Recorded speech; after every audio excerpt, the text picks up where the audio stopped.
الحمدللہ وکفا والصلاة والسلام علی من لا نبی بعد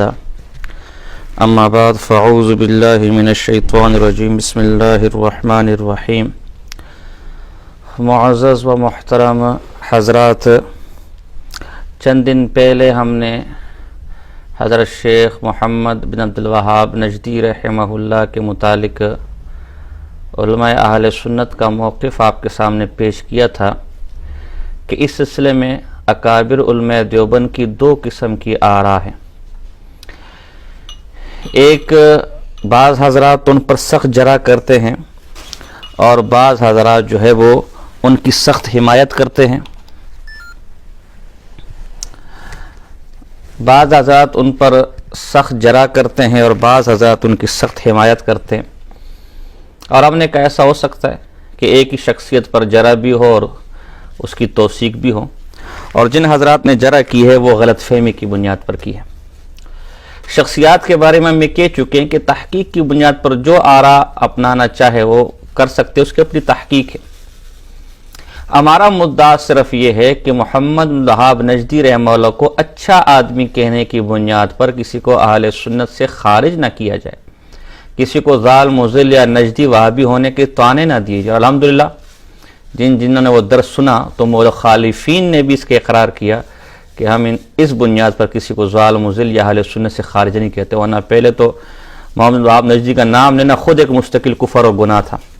بہرحال بہت حضرات نے اس کو پسند کیا، بہت سے فون ہمیں آئے، بہت سے حضرات نے رابطے کیے۔ بعض حضرات کی خواہش تھی کہ حدیث نجت پر اگرچہ اس میں مختصر گفتگو موجود ہے، لیکن چونکہ اہل بدعت حضرات اس کو بہت لے کر اچھالتے اور تمام علماء دیوبند کے اوپر اس حدیث نجت کو فٹ کرتے ہیں، تو اس سلسلے میں بھی ذرا تفصیلی بحث کی جائے۔ ایک دفعہ پھر میں یہ کہہ دوں کہ محمد بن وہاب نجدی سے ہمارے اکابر کو بھی بعض معاملات میں جیسے توسل بذوات الفاضلہ میں اختلاف تو اور مجھے بھی ہے، ابن تیمیہ رحمہ اللہ کے بھی حال، ابن قیم رحمہ اللہ کا بھی یہی حال ہے۔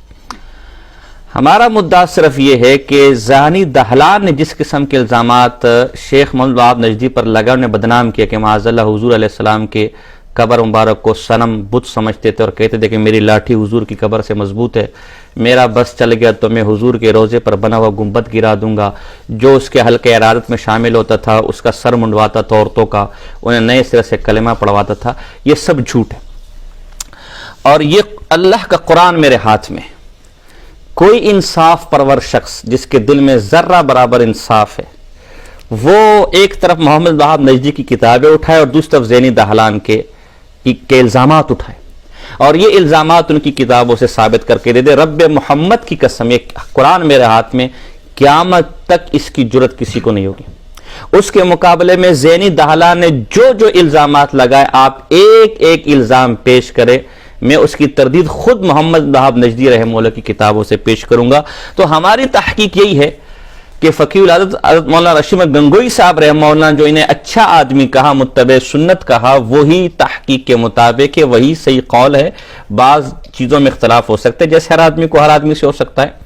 اور ہمارے جن بزرگوں نے ان پر رد کیا وہ رد غلط فہمی کی بنیاد پر ہے، جیسا کہ ابن عربی پر رد غلط فہمی کی بنیاد پر ہے، جیسے منصور حلاج پر رد غلط فہمی کی بنیاد پر ہے، جیسے فرعون کو شہید کہنا غلط فہمی کی بنیاد پر ہے، جیسے ارشاد التوحید و سنہ والوں کو فتاوی حقانیہ والوں کی طرف سے اہل سنت والجماعت میں شامل کرنا غلط فہمی کی بنیاد پر ہے، جیسے نسلی مرزائی کو اہل کتاب کہنا غلط فہمی کی بنیاد پر ہے، اور دیگر کی مثالیں دی جا سکتی۔ بہرحال ہم اب اپنے اصل مدعا کی طرف آتے ہیں۔ حدیث نجت مشہور حدیث ہے، اور حدیث نجت کے نام سے مشہور بخاری میں کئی جگہ نبی اکرم صلی اللہ علیہ وسلم نے دعا فرمائی، اللہم بارک لنا فی شامنا وفی یمننا قال قالوا وفی نجدنا، قال اللہم بارک لنا فی شامنا وفی یمننا قال قالوا وفی نجدنا، قال هناك الزلازل والفتن وبها يطلع قرن الشیطان۔ حضور علیہ السلام نے ایک دفعہ شام اور یمن کے لیے برکت کی دعا فرمائی، صحابہ نے کہا یا رسول اللہ نجد کے لیے بھی ہم دعا فرمائیں، حضور نے دعا نہیں فرمائی۔ پھر کہا تو حضور نے دعا سے اعراض کیا اور کہا کہ وہاں فتنے رونما ہوں گے اور شیطان کا سینگ، شیطان کے فتنے وہیں سے رونما ہوں گے۔ اس حدیث کو لے کر محمد بن وہاب نجدی اور تمام سعودیہ والوں پر فٹ کیا جاتا ہے، اور اکابر دیوبند کو بھی اس ضمن میں رگڑا جاتا ہے۔ سب سے پہلے تو میں چونکہ مصیبت یہ کہ بعض وہ حضرات جنہوں نے دیوبند کا لبادہ اوڑا ہوا ہے اور اندرون خانہ وہ بدعات کی ترویج میں ملوث ہیں اور بدعات کی ترویج ان کا شیوا ہے اور وہ بدعات کے لیے اور رہابیت کے لیے نرم گوشہ اپنے دلوں میں رکھتے ہیں، اگرچہ لوگ انہیں دیوبند کے نام ہی سے جانتی ہے، انہوں نے بھی زمانہ قریب میں اس مسئلے کو اٹھایا اور اس حدیث کو فٹ کیا محمد بن وہاب نجدی رحمہ اللہ پر۔ تو سب سے پہلے تو میں اکابر علماء دیوبند کا حوالہ آپ کے سامنے پیش کرنا چاہتا ہوں کہ اکابر علماء دیوبند آیا اس حدیث کا مصداق محمد بن وہاب نجدی کو مانتے ہیں یا نہیں، اس پر میں مختصر گفتگو کروں گا۔ اس کے بعد انشاءاللہ پھر اس حدیث کا تفصیلی مطلب جو شارحین سے ہے اور اس حدیث کو محمد بن وہاب نجدی کے علاوہ کن کن محدثین نے کس کس پر فٹ کیا جس کو ہمارے مخالفین بھی تسلیم نہیں کریں گے وہ میں پیش کروں گا۔ خیر الفتاوی ہے اور جلد نمبر 1 ہے، اس میں اسی حدیث نجد کے بارے میں پوچھا کہ لوگ اس کو محمد وہاب نجدی کا مصداق اس حدیث کا گردانتے ہیں، تو جواب دیا مشکات شریف والی حدیث تو صحیح ہے مگر اس سے محمد بن عبد الوہاب رحمہ اللہ مراد لینا صحیح نہیں، نیز نجد یمن بھی نہیں۔ ٹھیک ہے، یہ صفحہ نمبر 268 جلد اول خیر الفتاوی کا۔ اسی طرح یہ زمانے قریب کے بہت بڑے عالم، بہت بڑے مفتی اور مفتی اعظم پاکستان گزرے حضرت مفتی رشید احمد لدھیانوی صاحب رحمہ اللہ جامعۃ الرشید والے، ان کی آپ فتاوی ہے جلد 1 ہے صفحہ نمبر 487 ہے۔ اس میں سوال ہوا نجس سے متعلق حدیث کی، اس کی وجہ سے لوگ سلطان ابن سعود یعنی جو سعودی عرب کا بادشاہ ہے اسے کافر اور فاسق کہتے ہیں، آپ کی کیا رائے؟ تو حضرت نے بہت تفصیل کے ساتھ معنی بیان کیا کہ اول تو اگر کسی شہر یا علاقے کے مذمت میں کوئی حدیث آئی ہو تو اس سے یہ لازم نہیں آتا کہ اس شہر کا رہنے والا ہر شخص اس حدیث کا مصداق ہے، بلکہ جو صحیح عقیدہ آدمی ہوگا وہ اس حدیث سے خارج ہوگا اور میں کہتا ہوں محمد وہاب نجدی صحیح العقیدہ آدمی تھے۔ نمبر 2، انہوں نے پھر نجد کا تفصیل سے معنی بیان کیا مختلف کتب حدیث اور کتب لغت سے کہ دراصل مکہ اور مدینہ کے علاقے کو تو حجاز کہا جاتا ہے، مکہ اور مدینہ کے علاوہ عراق تک کا علاقہ کوفہ بصرہ یہ نجد کہلاتا تھا۔ یہ جو آج کل کا سعودی عرب ہے یہ نجد ہے ہی نہیں، اور پھر خود لکھتے ہیں صاحب قاموس کی تحقیق سے بھی صفحہ نمبر 488 صاحب قاموس کی تحقیق سے بھی صاف ثابت ہوتا ہے کہ نجد کی تخصیص جس حصے کے ساتھ آج کل عرف عام میں سمجھی جا رہی ہے یعنی سعودی عرب کا علاقہ اور نجد یمن جس کا محمد وہاب نجدی رہنے والے تھے حقیقت سے بعید ہے۔ نجد اپنے وسیع معنوں میں ماورا حجاز یعنی عرب کے علاقے کے علاوہ کو شامل ہے، چنانچہ علی منبر کوفہ پر شہید ہوئے اور حسین میدان کربلا میں شہید ہوئے۔ پھر لکھے پس اس حدیث سے جو حکم ابن سعود پر لگایا جاتا ہے جملہ اہل بغداد کوفہ یمن عراق پر بھی لازم ہوگا، یعنی اگر تم سعودیوں کو اس حدیث کا مصداق ٹھہراؤ تو پھر تو عراقیوں اور کوفیوں پر بھی فٹ ہوگی۔ ثالثاً یہ حدیث میں نجد سے مراد عراق ہے کہ رسول اللہ صلی اللہ علیہ وسلم سا اور مت کے بارے میں برکت کی دعا کی، پھر شام و یمن کے لیے دعا برکت فرمائی، تو ایک شخص نے عرض کیا حضور ہمارے عراق کے لیے بھی۔ بہرحال چونکہ وقت کم ہے بہت تفصیل اس نے کی اور خلاصہ یہ نکلا ہے کہ اس نجد والی حدیث سے مراد آج کل کا سعودی عرب نہیں ہے بلکہ عراق ہے۔ اسی طرح یہ کشف الباری کے اندر کشف الباری ہے اور اس کا کتاب الجہاد والسیر ہے اور جلد نمبر 3 ہے میرے پاس، اور صفحہ نمبر اس کا اگر آپ دیکھیں صفحہ نمبر 128 صفحہ نمبر 128 سے لے کر 133 بہت تفصیل کے ساتھ انہوں نے اس پر گفتگو کی ہے کہ جو حدیث نجد ہے اس سے مراد موجودہ سعودیہ یا محمد وہاب نجدی کا علاقہ مراد نہیں ہے بلکہ اس سے مراد عراق کا علاقہ ہے، اور یہ جو قرن و شیطان ہے یہ جو فتنہ ہے اس فتنے سے مراد جنگ جمل جنگ صفین اور شہادت عثمان رضی اللہ تعالیٰ عنہ ہے۔ تو یہ تو اس طرح کفایت المفتی کے اندر کفایت المفتی جلد نمبر 4 صفحہ نمبر 82-83 کتاب الجنائز، اس میں بھی بہت تفصیل کے ساتھ مفتی کفایت اللہ دہلوی صاحب رحمہ اللہ نے شدت کے ساتھ اس بات کا رد کیا ہے کہ اس سے مراد محمد وہاب نجدی یا سعودی علاقہ نہیں ہے۔ تو یہ تو ہمارے علماء چند بڑے بڑے علماء کے اقوال میں نے آپ کے سامنے پیش کر دیا کہ ہمارے یہ بزرگ اور بڑے اکابر علماء دیوبند یہ اس حدیث کا مصداق محمد وہاب نجدی کو بھی نہیں مانتے، نہ سعودی عرب کو مانتے ہیں، بلکہ اس کی پرزور تردید کرتے ہیں، ان کا دفاع کرتے ہیں، اور مراد اس سے عراق اور فتنوں سے مراد شہادت عثمان اور جو اس زمانے میں خوارج کا باطنیہ کا روافظ کا فتنہ اٹھا وہ مراد لیتے ہیں۔ اب ہم آتے ہیں حدیث کی توضیح کی طرف۔ دیکھیے حدیث کے اندر نہ تو کسی خاص شخص کا نام لیا اور نہ کسی خاص علاقے کا نام لیا گیا کہ وہ سعودیہ کا نجد ہوگا، کیونکہ معجم البلدان کے اندر نجد، اس میں مطلقاً نجد کا لفظ ہے، معجم البلدان کے اندر قریباً 10 جو نجد ہے ان کا ذکر ہے کہ حضور کے زمانے میں 10 کے قریب علاقوں کو نجد کہا جاتا تھا۔ چنانچہ نجد آلوز، نجد آجا، نجد برق، نجد خال، نجد ثرا، نجد عف، نجد عقاب، نجد کبکبا، نجد مرع، نجد یمن قریباً، اور دیگر کتابوں میں دیگر بھی آپ کو مل جائیں گے، لسان و عرب ہو گیا، معجم بلدان ہو گیا، 10 قسم کے نجد مشہور تھے اس زمانے میں۔ اب خدا جانے کون سا نجد سے مراد ہے۔ حقیقت یہ ہے کہ یہ ایک مطلق لفظ ہے۔ نجد من الارض کفافها وصلابتها وما غلظ منها واشرف وارتفع واستوى والجمع انجد وانجاد ونجاد ونجود ونجد، لسان العرب فصل نون کے اندر نجد ہر ابھری ہوئی زمین کو کہا جاتا ہے۔ تو حضور علیہ السلام کے زمانے میں کئی انجاد مشہور تھے، قریباً 10 کا تو میں نے آپ کے سامنے ذکر کیا۔ اب مراد نہیں ہے کہ اس حدیث میں کس نجد کو مراد دیا گیا، اس کی وضاحت نہیں ہے، یا کسی شخصیت کو مراد دیا گیا۔ اگر آپ اس حدیث سے شخصیات کو مراد لیں گے اور شخصیات پر فٹ کریں گے، جیسے بعض حضرات کہتے ہیں کہ حاشیہ سنن نسائی والے نے، حاشیہ سندھی والے نے، محمد ٹھٹوی رحمہ اللہ نے اس سے محمد وہاب نجدی مراد لیے، ہمارے لیے قابل احترام شخصیت ہے، ان کے ہر بات سے ہمارا اتفاق ضرور نہیں ہے، لیکن یہ ان کی غلطی ہے۔ اگر آپ یہ کہیں گے فلاں فلاں شخصیت نے فلاں فلاں پر اس حدیث کو فٹ کیا تو مانو، تو پھر بڑے مسئلے مسائل کھڑے ہو جائیں گے، اس لیے کہ حاشیہ سندھی والے سے کئی سو سال پہلے اور آج کے بزرگوں سے کئی بڑے بزرگ میں آپ کے سامنے پیش کرتا ہوں جنہوں نے اس حدیث کو امام ابو حنیفہ رحمہ اللہ پر فٹ کیا، تو پھر آپ کیا کہیں گے؟ کیا انہیں تسلیم کریں گے؟ کیا ان کی تحقیق مانیں گے؟ چنانچہ یہ ابو یوسف یعقوب بن سفیان جو متوفہ 277 ہجری ہیں، یہ ایک بہت بڑے محدث گزرے ہیں، یہ اتنے بڑے محدث ہیں، آپ تو حاشیہ سندھی کا حوالہ پیش کرتے ہیں، یہ اس سنن نسائی کا جو حاشیہ ہے یہ اصل سنن نسائی کے لکھنے والے کا استاد ہے، اور امام ترمذی کا استاد ہے، سیر اعلام نبلا ہے اس وقت، اور جلد نمبر اس کی 10 ہے۔ اس یعقوب بن سفیان کے بارے میں علامہ ذہبی رحمہ اللہ کیا لکھتے سیر اعلام نبلا کے اندر، صفحہ نمبر میں پاس 99، الامام الحافظ الحجہ الرحال، ایران کا یہ بہت بڑا محدث تھا، حجہ حافظ تھا، اور وَلَهُ تاریخ کبیر جم الفوائد، ایک بڑی تاریخ لکھی ہے، کئی فوائد پر مشتمل ہے۔ آگے ان کا عجیب واقعہ لکھے صفحہ نمبر 100 پر کہ ایک دفعہ لکھتے لکھتے یہ نابینا ہو گئے ہیں، دن کو چونکہ کمزور تھے بیچارے مال کے اعتبار سے، تو دن میں کتابت کرتے تھے، اس کو بیچ کر پھر اپنا گزر بسر سمانا طلب علمی کا کرتے تھے۔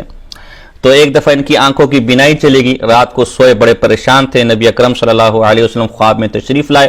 عرض کیا رسول اللہ میری تو آنکھ کی بینائی چلے گی، اب میں آپ کی سنتوں کو کیسے لکھوں گا، آپ کی حدیثوں کو کیسے لکھوں گا، میں تو بڑا پریشان ہوں۔ حضور نے فرمایا قریب ہو جاؤ، آپ کی آنکھوں پر اپنا ہاتھ پھیرا، جب آنکھ کھلی تو آپ کی بینائی واپس آ چکی تھی۔ بہت بڑے محدث ہے۔ تو حاشیہ سندھی والے کے اس کے مقابلے میں کیا حیثیت ہے، یا آج کل کے بزرگوں کی اس کے مقابلے میں کیا حیثیت ہے؟ یہ اپنی تاریخ المعرفہ و تاریخ جلد نمبر 3 صفحہ نمبر 75 جو دارالکتب العلمیہ نے چھاپا ہے، اس میں اس حدیث کو، یہ جو حدیث ہے قرن و شیطان ہے، اس کو امام ابو حنیفہ ان کے شاگردوں پر فٹ کرتے ہیں۔ فرماتے ہیں ما جاء فی الکوفہ، کوفہ کے بارے میں حدیثوں میں کیا ہے، وہ ابی حنیفہ النعمان بن ثابت و اصحابی والاعمش وغیرہ، یہ عنوان لگا کے لکھتے ہیں اللہم بارک لنا فی مدینتنا وفی ساعنا وفی مدنا وفی یمننا وفی شامنا، فقال رجل یا رسول اللہ وفی عراقنا، ہمارے عراق کے لیے بھی دعا فرمائے، قال رسول اللہ صلی اللہ علیہ وسلم بها الزلازل والفتن ومنها يطلع قرن الشیطان۔ تو عراق میں ابو حنیفہ تھے،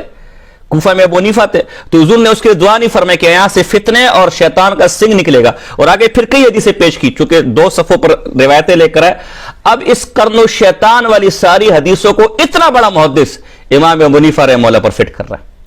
کوئی ایک غیرت مند بدعتی ایسا دنیا میں موجود ہے؟ ہمیں تو کہا جاتا ہے کہ جی علامہ شامی کو نہیں مان رہے، ہمیں تو کہہ رہے فلاں بابا جی کو نہیں مان رہے، فلاں بابا جی کو نہیں مان رہے، اور بابے ہم جو پیش کرے اس کا کوئی نام بھی نہیں لے رہا، تو ہمیں تو کہا جا رہا ہے کہ فلاں کو کیوں نہیں مان رہے۔ تو یہ اتنا بڑا محدث میں نے پیش کر دیا جو بڑے بڑے محدثین کا استاد ہے، خود ثقہ ہے، وہ ان احادیث کو امام ابو حنیفہ رحمہ اللہ عراقیوں پر، ان کے شاگردوں پر، کوفہ والوں پر فٹ کر رہا ہے کوئی غیرت مند حنفی جو بزرگوں کا نام لیتا ہے کہ جی ہم تو بڑے بزرگوں کے ماننے والے، اور کھڑا ہو کے ہاں جی محدث صاحب نے بالکل ٹھیک کہا ہے، واقعی معاذ امام صاحب اس کے مستحق الیاذ باللہ نقل کفر نباشا۔ اگر جس طرح آپ اس محدث کی بات کا رد کر کے بزرگوں کی گستاخ نہیں ہوئے،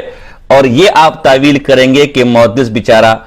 اس کو امام صاحب کے عقیدوں کا پتہ نہیں تھا، نظریات کا پتہ نہیں تھا، یہ ان کی ذاتی تحقیق تھی، اسی طرح اگر کسی نے اس حدیث نجد کو محمد بن وہاب نجدی پر فٹ کیا ہے، ہم اس کی تحقیق کو اس کی ذاتی تحقیق مانتے ہیں، ہم اسے اس کی غلطی پر محمول کرتے ہیں، اور اس سے ہم بھی انشاءاللہ بزرگوں کے گستاخ اور بزرگوں کے بے ادب نہیں ہوں گے۔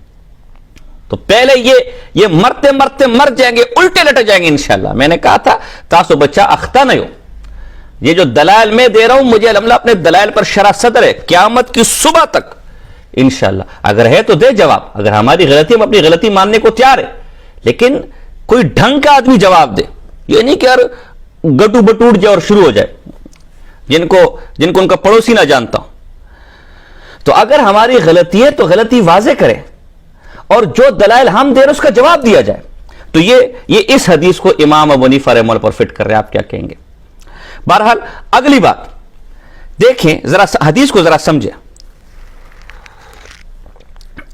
قرن الشیطان کے حوالے سے حدیث میں 3 قسم کے الفاظ ہیں، ایک میں نجد کا لفظ آیا ہے، بعض حدیثوں میں مشرق کا لفظ آیا، اور بعض حدیثوں میں عراق کا لفظ آیا۔ تو قاعدہ ہے، علامہ قرطبی رحمہ اللہ نے تفسیر قرطبی میں بھی اس کو نقل کیا ہے، علامہ آلوسی رحمہ اللہ نے اس کو تفسیر رولمانی میں بھی نقل کیا ہے، والحدیث کالقرآن یفسر بعض بعضا، حدیث قرآن کی طرح ہے، اس کی بعض روایتیں بعض دوسری روایت مجمل، اس کی تفسیری روایتیں مجمل روایت کو واضح کرتی ہے، بیان کرتی ہیں۔ اور علامہ سخاوی رحمہ اللہ امام ابن دقیق العید کے حوالے سے لکھتے ہیں، اذا اجتمعت طرق الحدیث یستدل ببعضها على بعض ويجمع بین ما يمکن جمعه، جب بعض متعارض حدیث آپس میں جمع ہو جائیں، احادیث متعارضہ آپس میں جمع ہو جائیں تو ان کو جمع کیا جائے گا اور میں تطبیق کی جائے گی۔ فتح المغیث جلد نمبر 3 صفحہ نمبر 312، اس سے اس حدیث کی مراد واضح ہو جائے گی۔ تو اب یہ حدیث نجد ایک مجمل حدیث تھی، کیونکہ انجات تو بہت سے، دیگر حدیثوں میں تھوڑی تخصیص پیدا ہوگی کہ بعض حدیثوں میں مشرق کا لفظ ہے، رأس الکفر قبل المشرق، رأس الکفر نحو المشرق، ومن ہا ہونا جاءت الفتن نحو المشرق، یہ بخاری اور مسلم کے حدیث میں پیش کر رہا ہوں۔ رأیت رسول اللہ صلی اللہ علیہ وسلم یشیر نحو المشرق، اور پھر فرمایا ان الفتنۃ ہا ہونا، ان الفتنۃ ہا ہونا۔ تو بعض حدیثوں میں نجد کی جگہ مشرق کے الفاظ ہے کہ فتنے یہاں سے نکلیں گے، کفر کا گڑھ یہ ہے، کفر کی بنیاد یہ، کفر کا اصل یہ، کفر کا مرکز یہ۔ اب ہم نے اس کو واضح کرنا ہے کہ اس مشرق سے مراد کون سا مشرق ہے، مدینے سے مشرق کی طرف کون سا نجد واقع تھا۔ تو خود حدیث کے اندر اس کی وضاحت آئی ہوئی ہے کہ یہاں مراد اس نجد سے عراق کا نجد ہے، عراق اور کوفے کے علاقے مراد ہے۔ چنانچہ مسلم ہی کی حدیث ہے کہ سالم بن عبداللہ بن عمر سے روایت ہے، یقول یا اہل العراق ما عن الصغیرہ وارکبکم للکبیرہ، سمعت ابی عبداللہ ابن عمر یقول سمعت رسول اللہ صلی اللہ علیہ وسلم یقول ان الفتنة تجیء من ها هنا واومأ بیدی نحو المشرق۔ اے اہل عراق، میں نے خود اپنے والد صاحب کو یہ کہتے ہوئے سنا کہ وہ فرماتے کہ رسول اللہ صلی اللہ علیہ وسلم نے اس مشرق یعنی عراق کی طرف اشارہ فرمایا کہ یہاں سے بڑے بڑے فتنے نکلیں گے۔ تو دیکھو وہ نجد مشرق کی طرف ہوگا، اور مشرق سے مراد عراق کے خود حدیث کے اندر وضاحت آ گئی۔ ایک اور صریح حدیث ہے جس سے واضح ہوتا ہے کہ اس نجد سے مراد عراق کا علاقہ ہے، نہ کہ یہ سعودیہ کا جو نجد ہے وہ مراد ہے۔ چنانچہ یہ معجم الکبیر طبرانی کی اس کی جلد نمبر 13 ہے، صفحہ نمبر 384، اور حدیث نمبر ہے 13422۔ اس کے اندر عبداللہ بن عمر سے روایت ہے ان النبی صلی اللہ علیہ وسلم قال اللہم بارک لنا فی شامنا، اللہم بارک فی یمننا، فقالها مرارا فلما كان في الثالثة او الرابعة قالوا يا رسول الله وفي عراقنا قال ان بها الزلازل والفتن والفتن وبها يطلع قرن الشیطان. 2-3 دفعہ یمن کے لیے اور جناب جی شام کے لیے دعا فرمائی. ہم نے عراق کے لیے دعا کی درخواست کی، فرمایا یہیں زلزلے ہوں گے، یہیں فتنے ہوں گے اور یہیں سے شیطان کے سنگ نمودار ہوں گے. یہ حدیث مسند البزار حدیث نمبر 5881 جلد 12 صفحہ نمبر 202، حلیۃ الاولیاء جلد نمبر 6 کے اندر بھی موجود ہے. تو دیکھیں خود احادیث کے اندر وضاحت آ گئی کہ نجد مشرق کی طرف ہے اور اس نجد سے مراد عراق کا علاقہ ہے، اور حقیقت بھی یہی ہے. بعد میں حالات نے بھی اس کو ثابت کیا کہ اس سے مراد عراق ہے، اس لیے کہ مسلمانوں نے سب سے بڑا فتنہ اس زمانے میں شہادت عثمان غنی رضی اللہ عنہ قرار دیا اور اس کے سرغنہ عراق سے نکلے. پھر خوارج کا ظہور عراق سے ہوا، فاطمی عراق سے نکلے، رافضی عراق سے نکلے، اور جنگ جمل اور جنگ صفین یہ عراق کے علاقوں میں ہوئی. تو جتنے بھی فتنے پھوٹے وہ عراق کی سرزمین سے پھوٹے. حتیٰ کہ حدیث میں آتے ہیں کہ دجال بھی عراق سے نکلے گا، یخرج الدجال من العراق، اور یاجوج ماجوج بھی اسی علاقے سے آئیں گے. تو دجال سے بڑا کون سا فتنہ ہو سکتا ہے؟ تو وہ بھی عراق سے نکلے گا. تو یہ حدیثوں کے اندر وضاحت آ گئی. اس جو مجمل حدیث تھی کہ نجد سے مراد کیا ہے، یہ خود حدیث کے اندر وضاحت آ گئی، اس سے مراد عراق ہے. ہم اب مزید شراح احادیث جتنے بھی متقدمین گزرے، آپ قسطلانی کو اٹھا لے، آپ بطال کو اٹھا لے، کرمانی کو اٹھا لے، آئینی کو اٹھا لے، ابن حجر کو اٹھا لے، جتنے آپ کو معلوم ہے متقدمین اور بڑے بڑے جو شراح کہلاتے ہیں، امام نووی کو اٹھا لے،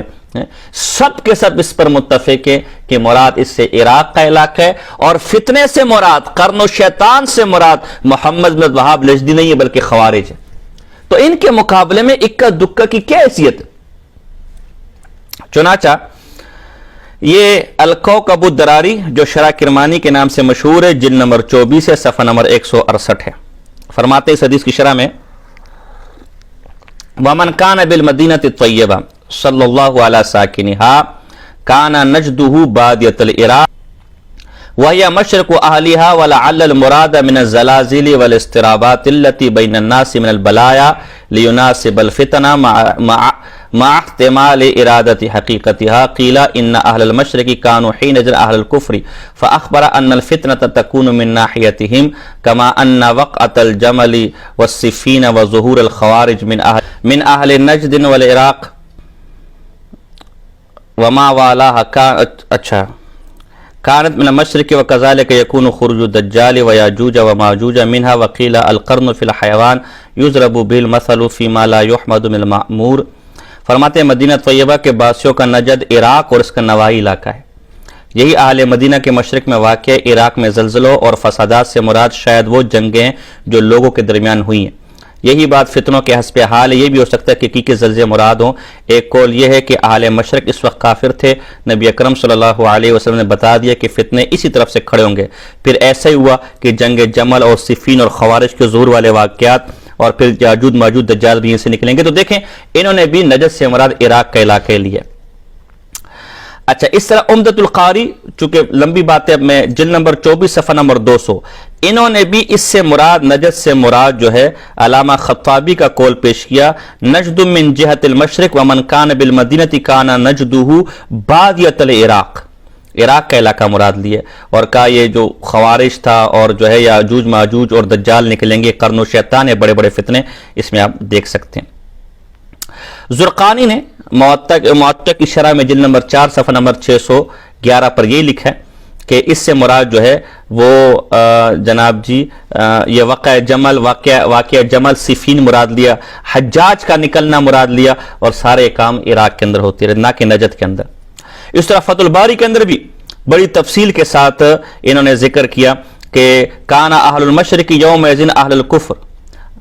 فاخبر صلی اللہ علیہ وسلم ان الفتنة تكون من تلك الناحية فكان كما اخبر واول الفتن كان من قبل المشرق فكان ذلك سببا للفرقة بين المسلمين وذلك مما يحب الشيطان ويفرح به وكذلك البدع نشأت من تلك الجهة. وقال الخطابي نجد من جهة المشرق ومن كان بالمدينة كان نجده بادية العراق. عراق اور اس کے نواحی علاقے یہ مدینہ والوں کا نجد تھا، اور یہیں سے بدعتیں، یہیں سے سارے فتنے نکلے، اس لیے شیطان خوش ہوا. علامہ ابن عبد البر مالکی رحمہ اللہ نے بھی الاستسقار کے اندر یہی مراد لیا ہے کہ الی ناحیۃ کہ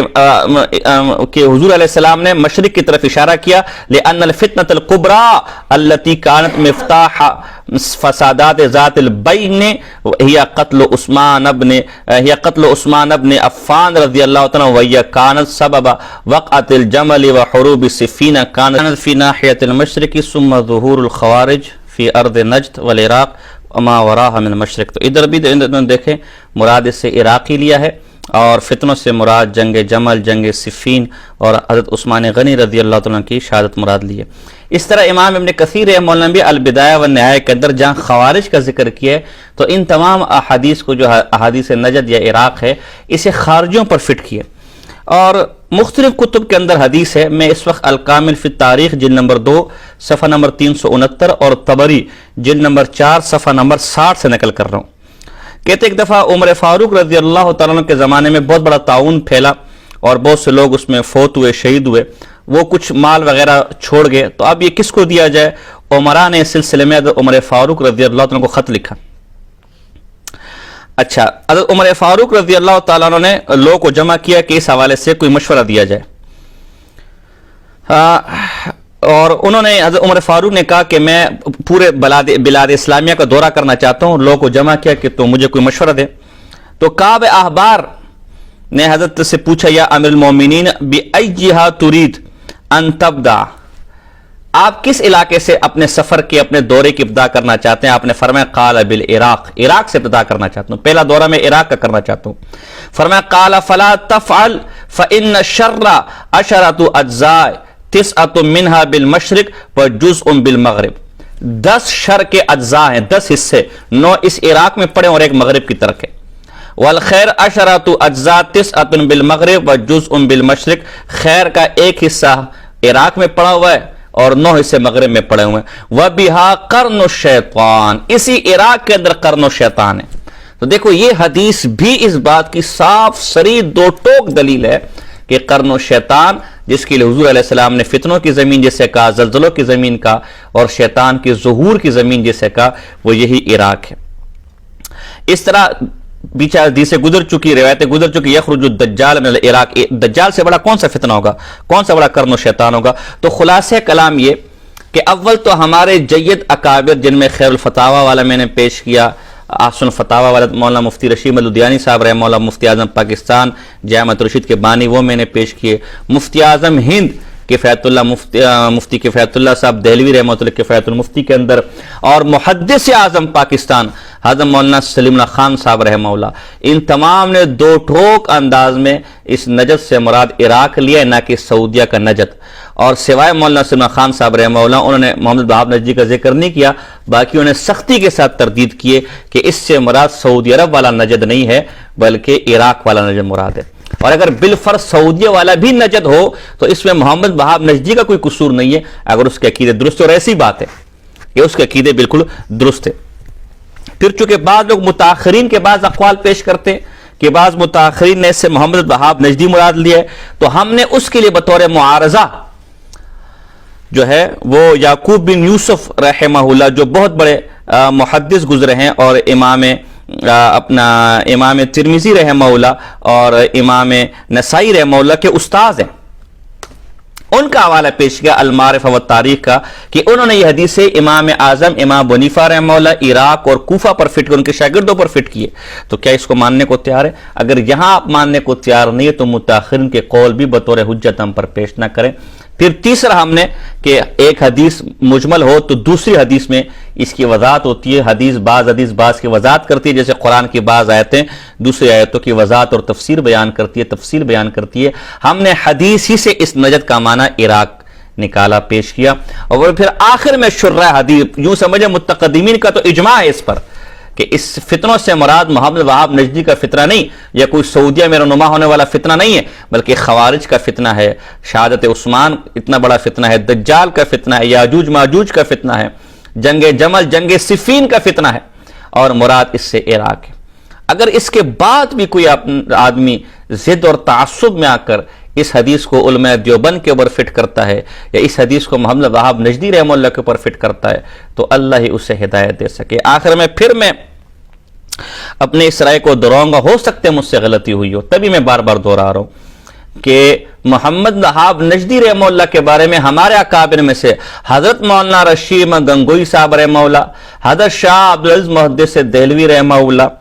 اور امام اہل سنت مولانا سرفراز خان صفدر صاحب رحمہ اللہ، شیخ الحدیث مولانا زکریا کاندیلوی رحمہ اللہ، اور دارالعلوم دیوبند کی شورا کے رکن مناظر اسلام مولانا منظور نعمانی صاحب رحمہ اللہ، قاری طیب صاحب رحمہ اللہ کی جو رائے، اور حضرت مفتی عبدالرحیم صاحب لاجپوری رحمہ اللہ کی جو رائے تھی کہ اس کے عقیدے درست ہے، وہ عقیدوں میں اہل سنت والجماعت کے ساتھ اتفاق رکھتے تھے، ماں سوائے چند فروعی مسائل کے، جیسے توسل بذوات الفاضلہ، یا یہ کہ وہ قبروں کو سجدہ کرنے والے یا قبروں سے مانگنے والوں کو علی الاطلاق مشرک کہتے تھے۔ ان بعض مسائل کو چھوڑ کر وہ اہل سنت کے ساتھ ہی تھے۔ ہمارا موقف بھی یہی ہے، اور ان کی کتابوں سے ہی روز روشن کی طرح یہ واضح ہے، اور میں خدا ایک دفعہ دوبارہ اہل بدعت کو اللہ کا واسطہ دوں گا کہ کسی مسلمان پر بے جا الزامات نہ لگائے۔ زینی دہلان بیچارے، اب ہم ان کو بھی کچھ نہیں کہتے بیچارے، اللہ ان کی بھی مغفرت فرمائے، انسان ہوتے ہیں، مجبور ہوتے ہیں، جیسے آج سعودی کے اہل حق علماء سعودی حکومت کے ہاتھوں مجبور ہے، کچھ کہہ نہیں سکتے، اس طرح وہ بھی مجبور ہوں گے ترکی کے ہاتھوں۔ ترکی کے سرکاری مولوی تھے، تو انہوں نے اگر اپنی ملکی یا بعض مسالے کی بنیاد پر جھوٹے الزام محمد وہاب نجدی پر لگائے، تو آپ تو خدا کا خوف کریں، آپ اس کا ثبوت دیں۔ دوسری بات یہ، ہمارا مقصد محمد وہاب نجدی رحمہ اللہ کے بارے میں، باقی ان کے ماننے والوں نے کیا گل کھلائیں، یا جو ہے آج کے سعودی، آج کے نجدی کیا کرتے اپنی بلا سے، ہمیں اس سے کوئی لینا دینا نہیں ہے۔ اور الحمدللہ اس بات پر مجھے فخر ہے کہ جب سے مسئلہ ہم نے اٹھایا ہے، تو اب وہ لوگ جو پہلے کھلم کھلا محمد وہاب نجدی رحمہ اللہ کو گستاخ رسول و پتہ نہیں کیا کیا کہتے تھے، وہ بھی اب کم سے کم اس دعوے سے نیچے آ گئے۔ اب انہوں نے مسئلہ اشعریت کی طرف لے کر چلے گئے، ماتوریدیت کی طرف لے کر چلے گئے، صوفیت کی طرف لے کر چلے گئے، صفات متشابہات کی طرف لے کر چلے گئے، تو یہ بہت بڑی حق کی دلیل ہے، لیکن تعصب کی وجہ سے اس کا اظہار نہیں کرتے۔ یہ ان کو بھی روز روشن کی طرح اور حق الیقین ہو گیا ہے کہ زینی دہلان، یہ ہمارے بعض بزرگوں نے جو الزامات پر لگائے تھے کہ نبی اکرم صلی اللہ علیہ وسلم کی یہ گستاخی کر دی، وہ واقعتاً اس کی کتابوں میں نہیں ہے، بلکہ بیچارہ تو اس کی تردید کر رہا ہے۔ اس لیے انہوں نے بحث کا رخ موڑنے کے لیے اب ایک نیا شوشہ چھوڑا ہوا ہے کہ جی صفات متشابہات میں ایسا نظریہ تھا، شریعت کیوں ختم ہوئی، ماتوریدی، تو وہ اپنی جگہ بحث ہے۔ صفات متشابہات میں اس کا نظریہ کیا تھا، وہ ایک مستقل بحث ہے۔ اشعریت، ماتوریدیت، صوفیت سعودیہ سے کیسے ختم ہوئی، اپنی جگہ ایک بحث ہے۔ کم سے کم پہلے یہ تو ہمارے ساتھ مان لیں کہ زینی دہلان نے جو الزامات لگائیں وہ جھوٹ ہے، یا تو جھوٹ ہے، اگر آپ اس کو سچ مانتے تو پھر ثبوت دے، نہیں دے سکتے تو پھر جھوٹ ماننا پڑے گا، یا پھر ہماری طرح حسن ظن رکھے کہ غلط فہمی تھی یا مجبوری تھی۔ جب آپ یہ مان لیں تو پھر انشاءاللہ اگلا والا مسئلہ بھی آسان ہو جائے گا، صفات متشابہات والا مسئلہ بھی آسان ہو جائے گا، دیگر بھی۔ تو بہرحال اس حدیث نجات کو بھی محمد وہاب نجدی رحمہ اللہ پر فتنہ کیا جائے، اور اپنے پچھلے والے درس کی طرح اپنے اکابر کی تحقیق پر اعتماد کرتے ہوئے اور اللہ کی ذات پر اعتماد کرتے ہوئے کہتا ہوں کہ گالیاں تو دی جا سکتی ہے، فتوے اور تانے تو لگائے جا سکتے ہیں، کتے تو چھوڑے جا سکتے ہیں بھونکنے کے لیے، لیکن کسی ذمہ دار آدمی کی طرف سے میرے ان دلائل کا جواب علماء کے اقوال کی روشنی میں انشاءاللہ ممکن نہیں ہے کہ تر قیامت تک دیا جا سکے۔ باقی اگر کوئی ہے تو انشاءاللہ دیکھ لیں گے، ہم بھی موجود ہے، آپ بھی موجود ہے، یار زندہ صحبت باقی، وما علینا الا البلاغ المبین۔